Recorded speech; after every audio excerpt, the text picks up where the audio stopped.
പാഠം 1003 ചില കലാപ്രവർത്തനങ്ങൾ. ചിറയൻകീഴ് ശാർക്കരദേവി ക്ഷേത്രത്തിലെ പൊങ്കാല മഹോത്സവം ഫെബ്രുവരി 13.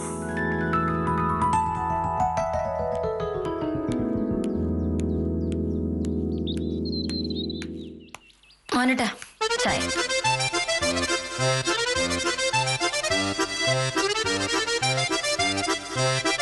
മറ്റന്നാൾ ബാർ അസോസിയേഷന്റെ വാർഷികമാണെന്ന് ഞാൻ മോഹനട്ടോട് പറഞ്ഞിരുന്നു. ഓർമ്മയുണ്ടല്ലോ അല്ലേ? ഓർമ്മയ്ക്ക് കുഴപ്പമൊന്നുമില്ല, പക്ഷേ ഞാൻ വരില്ല. അതെന്താണ്? അതിന്റെ കാരണം കഴിഞ്ഞ വർഷവും അതിന്റെ മുന്നത്തെ വർഷവും ഞാൻ പറഞ്ഞതാണ്. നാട്ടിലെ വക്കീലന്മാരെല്ലാം കൂട്ടുകൂടി കള്ളു കുടിക്കുന്ന പരിപാടിക്ക് എന്നെ പോലെയുള്ള ഒരു മാന്യദേഹം വരേണ്ട കാര്യമില്ല. കള്ളു കുടിക്കുന്ന ആളുകൾ കുടിച്ചോട്ടെ. മോഹനട്ടൻ എന്തിനാണ് അത് ശ്രദ്ധിക്കാൻ പോകുന്നത്? കള്ളു കുടിക്കാത്ത ധാരാളം വക്കീലന്മാർ അവിടെ ഉണ്ടല്ലോ, അവരോട് മോഹനട്ടൻ കൂട്ടുകൂടിയാൽ മതി. എനിക്ക് വേറെ ഒരുപാട് ജോലികളുണ്ട്. അതൊക്കെ മാറ്റിവെച്ച് ഞാൻ ബാർ അസോസിയേഷന്റെ മീറ്റിങ്ങിന് വന്ന് വക്കീലന്മാരുടെ കൂട്ടുകൂടി അവരുടെ പൊങ്ങച്ചോ നുണ കേൾക്കേണ്ട കാര്യം എന്താണ്? കൂട്ടുകൂടൽ മാത്രമല്ലല്ലോ മോഹനട്ടൻ അവിടെ നടക്കുന്നത്. നല്ല ഒന്നാന്തര കലാപരിപാടികൾ ഞങ്ങൾ ഈ പ്രാവശ്യം സംഘടിപ്പിച്ചിരിക്കുന്നത്. മോഹനട്ടൻ വലിയ കലാസ്വാദകനല്ലേ? അപ്പൊ പിന്നെ ഗംഭീര കലാപരിപാടികൾ കാണാൻ ഒരു അവസരം കിട്ടുമ്പോ അത് കളയുന്നത് ശരിയാണോ? ഗംഭീര കലാപരിപാടി നിങ്ങൾ വക്കീലന്മാരെ അവതരിപ്പിക്കുന്ന പരിപാടികളല്ലേ? നന്നായിരിക്കും. ഇത്തരം മുൻവിധികളാണ് മോഹനട്ടൻ ഏറ്റവും വലിയ കുഴപ്പം. വക്കീലന്മാർക്കിടയിൽ നല്ല എണ്ണം പറഞ്ഞ കലാകാരന്മാരുണ്ട്, സാഹിത്യകാരന്മാരുണ്ട്. അതൊന്നും മോഹനട്ടൻ മനസ്സിലാവൂല. ഈ വില്ലേജ് ആഫീസിൽ കല എന്ന വാക്കിന് അർത്ഥം അറിയാവുന്ന ഒരാൾ പോലും ഇല്ലല്ലോ. മോഹനട്ടൻ വരണ്ട, തീർന്നല്ല പ്രശ്നം.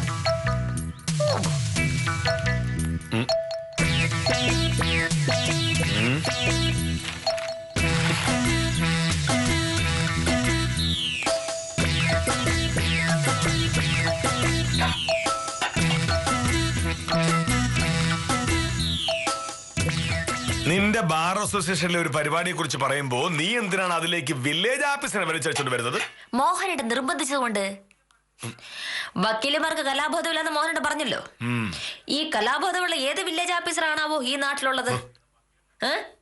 അതിനേക്കാളും ഭേദം ഞങ്ങൾ വക്കീലന്മാർ തന്നെയാണ്. സാക്ഷാൽ മമ്മൂട്ടി വക്കീലാണെന്നുള്ള ഒരു മോഹനട്ടൻ അറിഞ്ഞൂടെ? മലയാറ്റൂർ രാമകൃഷ്ണൻ മലയാളികൾക്ക് മുഴുവൻ അറിയാവുന്ന ഒരു എഴുത്തുകാരനായിരുന്നു.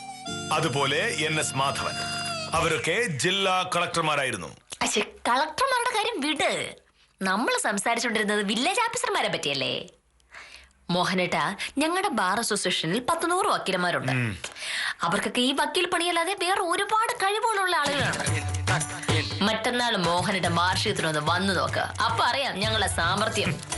എന്തായാലും ഇത്തരം നിലവാരമില്ലാത്ത പരിപാടികൾക്ക് വരാൻ എനിക്ക് താല്പര്യമില്ല. ഒരു മൈക്ക് കയ്യിൽ കിട്ടിയാൽ ആർക്കും പാട്ട് പാടാം, പക്ഷേ കേൾക്കുന്നവർക്ക് അത് ആസ്വദിക്കാൻ കഴിയണം. അങ്ങനെ പാടാൻ അറിയാവുന്ന ആരെങ്കിലും ഉണ്ടോ നിങ്ങളുടെ കൂട്ടത്തിൽ? ഇല്ല. അതൊക്കെ അവിടെ വന്ന് നോക്കുമ്പോഴല്ലേ അറിയാൻ പറ്റുള്ളൂ. പിന്നെ ഞങ്ങളിവിടെ പാട്ട് മാത്രമല്ല പാടുന്നത്, ഡാൻസ് ഉണ്ട്, മിമിക്രി ഉണ്ട്, നാടകമുണ്ട്. ഏതാ ചെയ്യാൻ പോകുന്നത്? അത് വന്ന് നോക്കുമ്പോ അറിയാം. അതറിയാൻ വേണ്ടി എന്തായാലും അവിടെ വരാൻ എനിക്ക് ഉദ്ദേശമില്ല. പക്ഷേ നീ സ്റ്റേജിൽ കയറി എന്തെങ്കിലും കോമാളിത്തരം കാണിച്ച് എനിക്ക് നാണക്കേടുണ്ടാക്കിയാൽ അന്ന് നീ വിവരം അറിയും. അതെ, സത്യഭാമയെ ഇതുവരെയായിട്ട് മോഹനേട്ടൻ ശരിക്കും മനസ്സിലായിട്ടില്ല. ഞാൻ സത്യഭാമ ഒരു കാര്യം ചെയ്താൽ അത് ചെയ്തതുപോലെ ഇരിക്കും. പിന്നെ ഈ ഡാൻസ് എന്നും പറഞ്ഞ് ഇപ്പോഴത്തെ പിള്ളേര് കാണിക്കുന്ന പോലെ വല്ല ഡപ്പാങ്കുത്തും കാണിച്ച പിന്നെ നീ ഇങ്ങോട്ട് വരേണ്ടി വരില്ല. അതിന് ഞാൻ ഡാൻസ് അല്ലല്ലോ കളിക്കുന്നത്.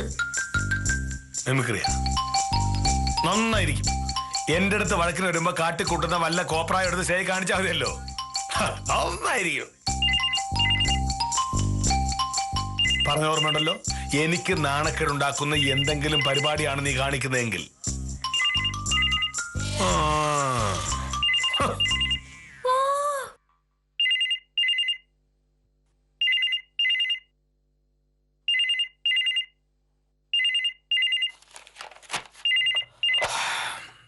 ഹലോ, അതെ മനസ്സിലായി, കൊടുക്കാം. ഭാമേ,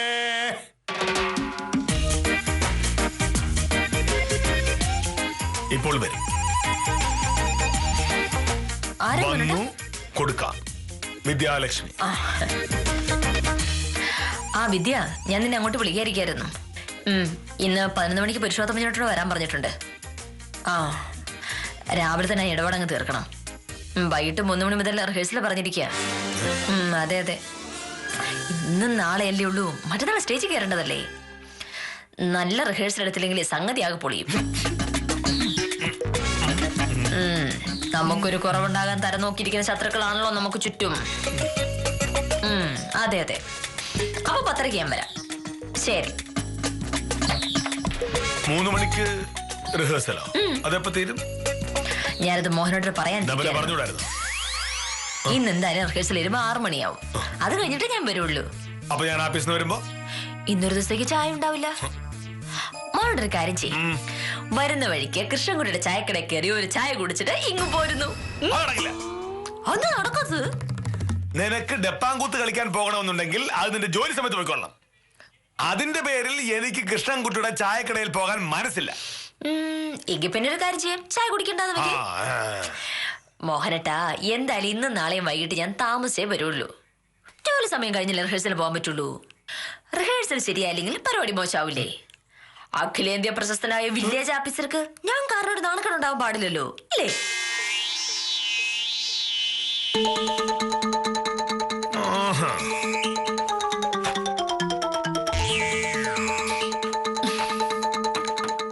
നിനക്ക് ഡാൻസ് കളിക്കണമെന്നുണ്ടെങ്കിൽ അതിന്റെ റിഹേഴ്സൽ ഇവിടെ ചേർത്തുകൂടെ? എന്തിനാ അങ്ങോട്ട് പോണേ? അതിന് ഞാൻ കളിക്കാൻ പോകുന്ന ഡാൻസ് ആണെന്ന് മോഹനോട് ആര് പറഞ്ഞു? പിന്നെന്താ? മോഹനേട്ടൻ ആകെ അറിയാവുന്ന ഈ കലാരൂപം ഡാൻസും പാട്ട് മാത്രമേ ഉള്ളൂ. വേറെ ഒന്നെല്ലാം പരിപാടി ഉണ്ട്. അതെന്താ? മോഹനേട്ടൻ തന്നെ ഊഹിച്ചു നോക്ക്. വേറെ പണിയുണ്ട്. ശരി, എങ്കിൽ ഞാനൊരു ക്ലൂ തരാം. ഞാൻ അവതരിപ്പിക്കാൻ പോകുന്ന കലാരൂപം ആളുകൾക്ക് വളരെയധികം ഇഷ്ടപ്പെട്ട ഒരു കലാരൂപമാണ്. ഒന്നിലധികം പേർ ചേർന്ന് അവതരിപ്പിക്കുന്ന ഒരു പരിപാടിയാണത്. പറയ്, എന്താണ്? നീ പറയണ തീർന്നല്ലോ. അച്ചോ, ഇനി അതിന്റെ പേര് പിണങ്ങണ്ട. ഞാനുള്ളത് ഒരു നാടകത്തിലാണ്. നാടകത്തിലോ? നീയോ? അറിയോ? എനിക്കറിയാവുന്നത്ര അഭിനയമൊക്കെ മതിയത്തില്. ബാക്കി ഞാൻ എന്തെങ്കിലുമൊക്കെ കാണിച്ചോളാം. ഓ പിന്നെ ബാമേ, നീ എന്തായാലും നാടകത്തിൽ അഭിനയിക്കാൻ തീരുമാനിച്ചെത്തിക്ക്. ഞാൻ നിനക്കൊരു ഉപദേശം തരാം. എന്ത്? ഇവിടെ ഈ വക്കീലന്മാരല്ലാതെ പുറത്തുനിന്ന് ആരെ ഈ പരിപാടി കാണാൻ വിളിക്കാതിരിക്കുന്നതാണ് നല്ലത്. അതെന്താണ്? ഈ വക്കീലന്മാർ തന്നെ നടത്തുന്ന പരിപാടി ആയതുകൊണ്ട് അവരതങ്ങ് ക്ഷമിച്ചോളും, കണ്ടുകൊണ്ടിരിക്കുകയും ചെയ്യും. പക്ഷെ പുറത്തുനിന്നുള്ള ആള് വരുമ്പോ ചെരുപ്പ് വലിച്ചറിയും. ചിലപ്പോ ഒടുവിൽ അഭിനയം നിർത്തി സ്റ്റേജിൽ നിന്ന് ഇറങ്ങി ഓടേണ്ടി വരും. അങ്ങനെയാണെങ്കിൽ ഞാനത് സഹിച്ചു.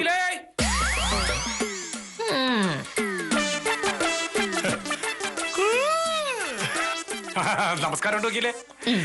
പിന്നെ ആ പ്രഭാര സാറിന്റെ കേസിന്റെ കാര്യം ഇടയ്ക്ക് വക്കീലിനൊന്ന് ഓർമ്മിപ്പിക്കണമെന്ന് പ്രഭാര സാർ പറഞ്ഞു. അത് എന്തായി വക്കീലേ? ആ കേസിന്റെ കാര്യം എന്നല്ല, ഒരു കേസിന്റെ കാര്യവും അടുത്ത 3 ദിവസത്തേക്ക് എനിക്ക് അന്വേഷിക്കാൻ കഴിയില്ല. മറ്റന്നാൾ ബാർ അസോസിയേഷന്റെ വാർഷികമാ. ഗംഭീര പരിപാടികളല്ലേ? ഞാനുണ്ട് പരിപാടി അവതരിപ്പിക്കാൻ. വക്കീൽ എന്ത് പരിപാടിയാണ് അവതരിപ്പിക്കുന്നത്? നാടകം. ഒരു അടിപൊളി നാടകം. അയ്യോ, വക്കീല് നാടകത്തിൽ അഭിനയിച്ചിട്ട് അതൊന്ന് കാണാൻ പറ്റാത്തത് വലിയൊരു സങ്കടമായി പോയി. നമ്മൾ പുറത്തുള്ള ആൾക്കാർക്ക് വന്നത് കാണാനുള്ള വലിയ വഴിയുണ്ടോ? വക്കീലന്മാരും അവരുടെ കുടുംബക്കാരും അല്ലാതെ മറ്റാരും പാടില്ല എന്നുള്ളതാ നിയമം. അയ്യോ, വെറും പരിചയക്കാരനായ ഉത്തമന് പോലും എന്റെ നാടകം കാണാൻ മോഹം തോന്നി. പക്ഷെ മോഹനേട്ടൻ അതൊന്നുമില്ല, നാടകം കാണാൻ വരുന്ന പ്രശ്നമില്ല എന്ന്. ഈ നാടകം എന്ന വാക്കിന്റെ അർത്ഥം പോലും അറിയാത്ത നീയൊക്കെ കാട്ടിക്കൂട്ടുന്ന കോപ്രായങ്ങൾ കാണാൻ ഉത്തമന് സമയം ഉണ്ടായിരിക്കും. എനിക്ക് എന്തായാലും സമയമില്ല. ഉത്തമ, ആ നാടകം വീഡിയോയിൽ ഷൂട്ട് ചെയ്യുന്നുണ്ട്. ഞാനത് കൊണ്ടുവന്ന് കാണിച്ചാലോ ഉത്തമനെ? അത് കണ്ടു ഉത്തമൻ പറ എങ്ങനെയുണ്ടെന്ന്. നല്ല ഒന്നാം തരം ഒരു പ്രണയകഥയാ. എഴുതാറാണെന്ന് കേട്ടാലേ ഉത്തമൻ ഞെട്ടും. ഷേക്സ്പിയർ ആണോ അതോ സോഫോക്ലിസോ? ആകെ അറിയാവുന്നത് ആ 2 പേരെ മാത്രമാണല്ലോ അല്ലേ? ഇവിടെ ഈ കേരളത്തിലെ നാടകം എഴുതാൻ അറിയാവുന്ന ഒരുപാട് പേരുണ്ട്. ഉണ്ട്. തോപ്പിൽ ഭാസി, NN പിള്ള, SL പുരം സദാനന്ദൻ, KT മുഹമ്മദ്, അങ്ങനെ ഒരുപാട് പേർ. എന്താ നീ കേട്ടിട്ടില്ലേ? ഞങ്ങളുടെ കോടതിയിലുള്ള ഹരിചന്ദ്ര സാറിന് ഉത്തമനെ അറിയില്ലേ? പുള്ളിക്കാരനെ എഴുതിയത്. എന്തൊരു കിടിലൻ രംഗങ്ങളാണെന്ന് അറിയാമോ ഉത്തമ? പ്രണയം പ്രണയം എന്ന് പറഞ്ഞാൽ ഇതാണ് പ്രണയം. അപ്പൊ ഞാൻ പറഞ്ഞു വന്നെന്താണെന്ന് വെച്ചാൽ ഇന്ന് ഉച്ച കഴിഞ്ഞും നാളെ മുഴുവൻ നേരം റിഹേഴ്സൽ ആയിരിക്കും. മറ്റന്നാൾ വൈകിട്ടല്ലേ പരിപാടി. അത് കഴിയാതെ എന്നെ ഒന്നിനും ഇനി പ്രതീക്ഷിക്കണ്ട. പ്രഭാകര സാറിന്റെ കേസിന്റെ കാര്യവും അത് കഴിഞ്ഞിട്ട് നോക്കാം. ഓക്കെ? ശരി ശരി.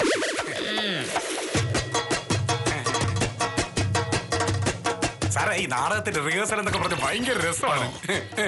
കഴിഞ്ഞ മുമ്പലത്തെ വർഷേ അമ്പലത്തിലെ ഉത്സവം പ്രമാണിച്ച് പൗരസമിതിയുടെ പേരിൽ ഞങ്ങൾ ഒരു നാടകം സെറ്റ് ചെയ്തു. സംവിധായകനൊക്കെ പുറത്തുനിന്ന് കൊണ്ടുവന്നു. നായകൻ പുത്തംപുരയ്ക്കലെ വാസുക്കുട്ടൻ. നായിക അവ ആളെ കിട്ടാതെ വന്നപ്പോ പച്ചക്കറി കട നടത്തുന്ന ശങ്കരൻകുട്ടി പറഞ്ഞു അവന്റെ ഭാര്യ സ്നേഹലതയെ ഇതിൽ നായിക ആക്കാന്ന്. ആ പെണ്ണിനെ അഭിനയിക്കാനെന്ന് പറഞ്ഞൂടെ. പക്ഷെ വാസുക്കുട്ടൻ ഒരാഴ്ച കഷ്ടപ്പെട്ട് ആ പെണ്ണിനെ നാടകം പഠിപ്പിച്ചു. എല്ലാ ദിവസവും കൃഷ്ണൻകുട്ടിയുടെ ചായക്കട പുറകിൽ റിഹേഴ്സല്. സംഗതി ഗംഭീര ആവേണ്ടതായിരുന്നു. പക്ഷെ ഉത്സവത്തിന്റെ തലേ ദിവസം രാത്രി വാസുക്കുട്ടൻ സ്നേഹലതയും വിളിച്ചോണ്ട് ഒളിച്ചോടിപ്പോയി. ഒരാഴ്ചയായി അടുത്ത് ഇടപഴകി നായകനും നായികയായിട്ട് അഭിനയിക്കുകയായിരുന്നല്ലോ രണ്ടുപേരും. അവസാനം അഭിനയിച്ചങ്ങ് ജീവിതമായി. എന്തായാലും അമ്പല കമ്മിറ്റിക്കാർ പ്രശ്നം ഉണ്ടാക്കിയപ്പോ നഷ്ടപരിഹാരം കൊടുത്താണ് പ്രശ്നം ഒതുക്കിയത്. സാറേ, എന്തായാലും സാറ് പരിപാടിക്ക് പോണേ. വക്കീല് നായികയായിട്ട് അഭിനയിക്കുന്ന നാടകം സാറ് കാണാതെ പിന്നെ ആര് കാണായി? ഞാൻ എവിടെ പോകണേ, എപ്പോ പോണം എന്നൊക്കെ ഞാൻ തീരുമാനിച്ചോളാം. ഓ,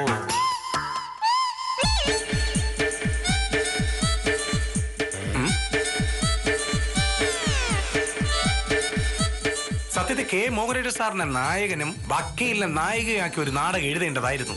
പറ്റിയ പേരുമുണ്ട്. തമ്മിത്തല്ല്, കലാപം, യുദ്ധം. അടിപൊളിയായിരിക്കും. ഭയങ്കര അപ്ലാസ് ആയിരിക്കും, കയ്യടിയും.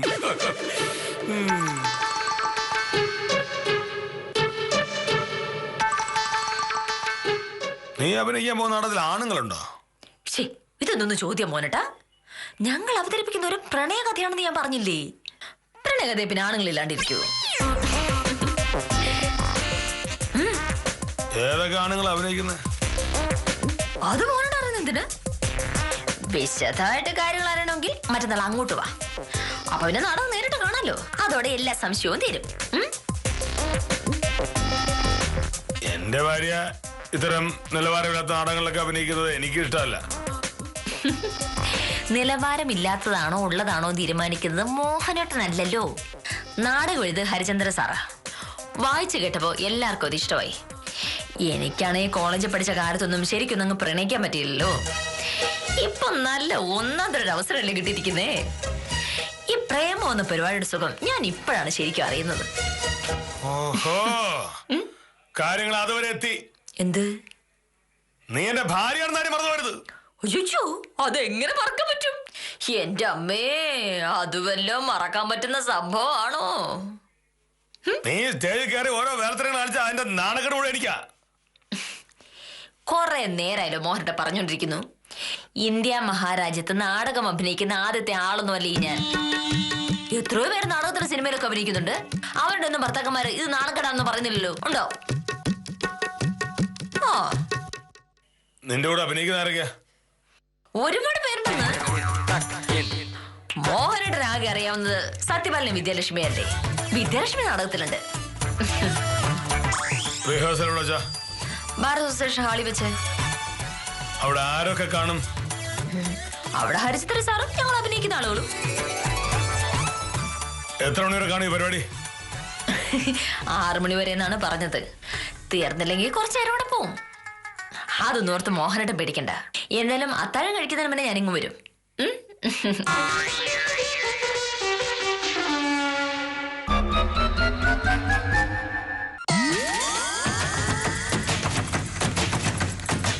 കേട്ടോ കാഞ്ചന സാറേ, നാളെ ബാർ അസോസിയേഷന്റെ വാർഷിക. വലിയ സിനിമാക്കാരൊക്കെ വരുന്നുണ്ടെന്നാ കേട്ടെ. പോകാൻ പറ്റിയിരുന്നെങ്കിൽ രസമായിരുന്നു. പക്ഷെ അവര് വക്കീലന്മാരെ വീട്ടുകാരെ മാത്രമേ അകത്ത് കയറ്റുള്ളൂ. അപ്പൊ മോഹനേഷ് സാറ് പോകുന്നുണ്ടാവുമല്ലോ. എന്തായാലും വക്കീലിന്റെ കൂടെ സാറ് പോകാതിരിക്കില്ല. സാറെന്തായാലും പോവും. കലാപരിപാടിയുടെ ലിസ്റ്റിൽ സത്യഭാമ വക്കീലിന്റെ പേരും ഉണ്ട്, വലിയ ഫോട്ടോയും ഉണ്ട്. ആണോ? അറിയോ? വക്കീൽ എന്ത് പരിപാടി അവതരിപ്പിക്കുന്നത്? പാട്ടോ ഡാൻസോ? അത് പറഞ്ഞിട്ടില്ല. പക്ഷെ വക്കീലിന്റെ ഫോട്ടോയുടെ വലിപ്പം കണ്ട ഒരു കാര്യം ഉറപ്പാ, വക്കീൽ എന്തോ ഭയങ്കര പരിപാടി അവതരിപ്പിക്കുന്നത്.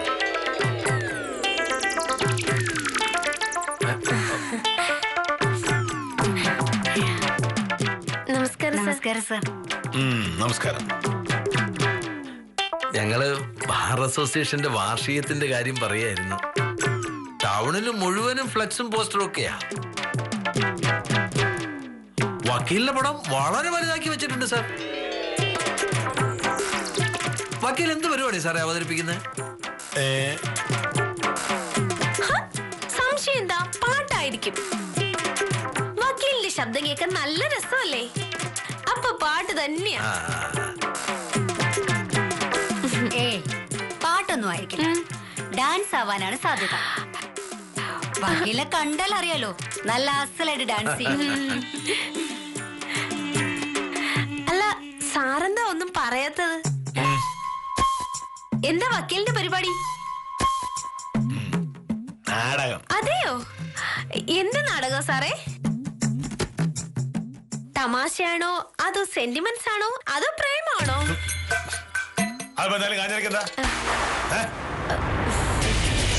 വക്കീലാണോ സാറേ നായിക?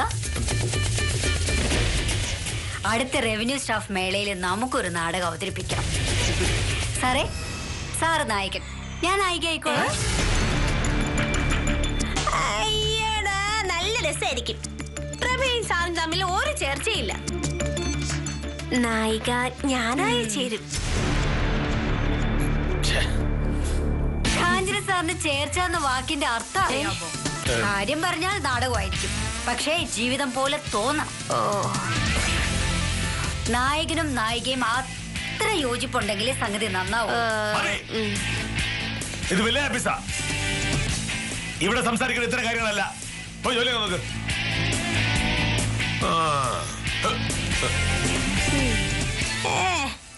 നായികയാകാൻ പോകുന്ന ഒരാള്.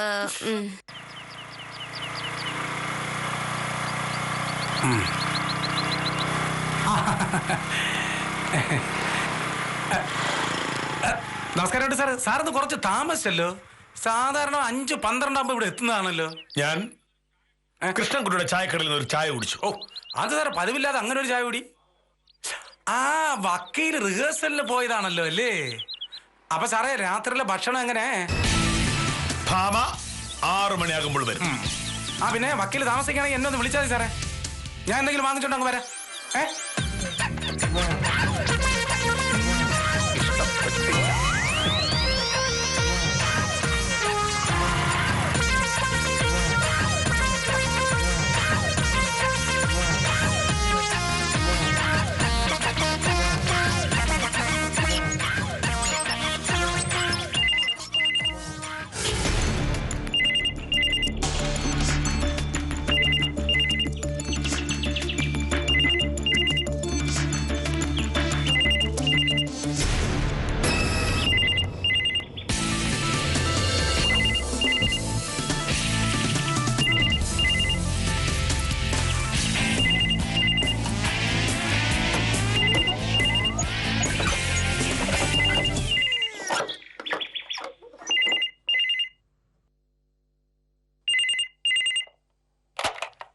ഹലോ.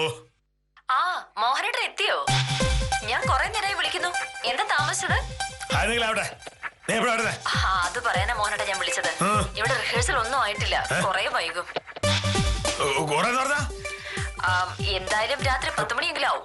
10 മണിയോ? ആ, 10 മണിക്ക് തീർന്നാൽ ഭാഗ്യം. ചിലപ്പോ പിന്നെയും വൈകും. ഇന്നൊരു ദിവസത്തേക്ക് മോഹനേട്ടൻ പുറത്തുനിന്ന് ഭക്ഷണം വാങ്ങിക്കൂ. അങ്ങനെ അങ്ങ് വരാൻ പറ്റുമോ മോനേട്ടാ? റിഹേഴ്സൽ ശരിക്കും നോക്കിയില്ലെങ്കിൽ നാളെ ഞാൻ നാണം കിടും. എന്തായാലും റിഹേഴ്സൽ തീരട്ടെ. നിന്നോടാണ് ഈ നാടകത്തിൽ കബരിക്കാൻ പറഞ്ഞേ? പാട്ട് പാടിയ പോരായിരുന്നു? പാട്ട് പാടാണെങ്കിൽ നിനക്ക് അറിയെങ്കിലും ചെയ്യായിരുന്നു. ഇനിയിപ്പോ എന്തായാലും പറഞ്ഞിട്ട് കാര്യമില്ലല്ലോ. റിഹേഴ്സൽ കഴിഞ്ഞിട്ട് ഞാൻ മോഹനേട്ടനെ വിളിക്കാം. ഹലോ.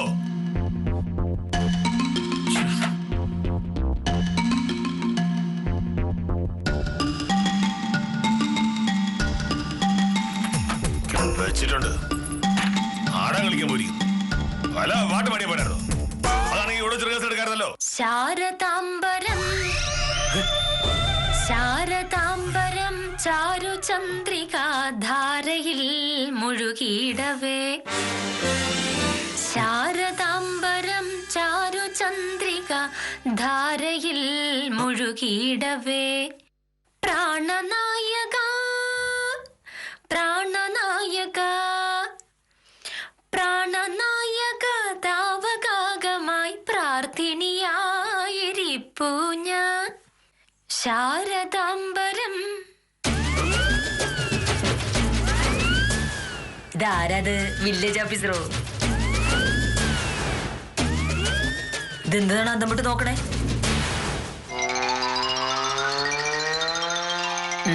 ഫോൺ ചെയ്തത് ആരാണെന്നാണോ ആലോചിച്ചോണ്ടിരിക്കുന്നേ? ഞാൻ തന്നെയാണ്.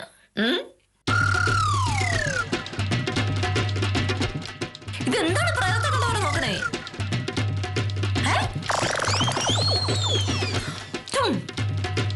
ഇത് ഞാൻ തന്നെയാ.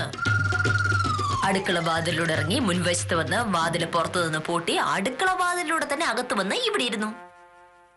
മോഹനേട്ട വന്നപ്പോ ഇവിടെ ഒന്ന് ഫോൺ ചെയ്തു. വെറുതെ മനുഷ്യനെ പേടിപ്പിക്കരുത്. ഞാൻ പേടിപ്പിച്ചില്ലല്ലോ. ആളില്ലാത്ത ഇവിടുന്ന് പാട്ടിട്ട മനുഷ്യൻ പേടിച്ചോല്ലേ? അത് ശരി മോഹനേട്ടാ.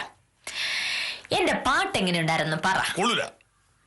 ഈ പാട്ട് ഞാൻ നാളെ പാടുന്നേ. അതന്നെ പറഞ്ഞ നാടകമൊന്നല്ലേ പറഞ്ഞത്? നാടകമൊന്നുമല്ല, പാട്ട് തന്നെയാണ്. എനിക്ക് പാട്ട് പാടാനല്ലേ അറിയുള്ളൂ. എങ്ങനെയുണ്ടായിരുന്നു എന്റെ പാട്ട്? പാട്ടോ ഒരു രസമില്ലായിരുന്നു. എനിക്ക് പാട്ട് പാടാനെന്ന് അറിഞ്ഞോട് ഞാൻ എത്ര പ്രാവശ്യം പറഞ്ഞിട്ടുണ്ട്. നീ പാട്ടോടെ ആളുകൾ കൂക്കിടും ഉറപ്പാ. എന്നോട് ആരാ ഈ നാടകത്തിലെ കവിയെ പറഞ്ഞേ? അല്ല പാട്ട് പാടിയ പോലെ പാട്ടോടാണെങ്കിൽ നിനക്ക് അറിയെങ്കിലേ. ഇപ്പൊ എന്നോട് ഫോണിൽ പറഞ്ഞു. ഞാൻ റെക്കോർഡ് ചെയ്തായിരുന്നു.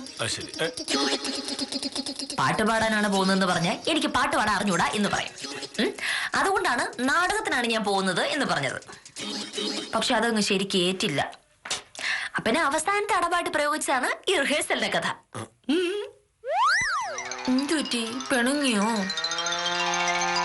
പ്രാണനായക പ്രാണനായക പ്രാണനായക താവകാകമായി പ്രാർത്ഥിനിയായിരിപ്പൂ ഞാൻ. സത്യഭാമ നമ്മൾ വിചാരിക്കുന്നത് പോലെ ചെറിയ വക്കീലല്ല എന്ന് ബോധ്യപ്പെടുത്താൻ വേണ്ടിയാണ് ഈ കഥ പറഞ്ഞത്. കഥയിൽ ഒരു തീരുമാനമായ സ്ഥിതിക്ക് ഇന്നത്തേക്ക് വിടാം. കാര്യനിസാരം തുടരുന്നു.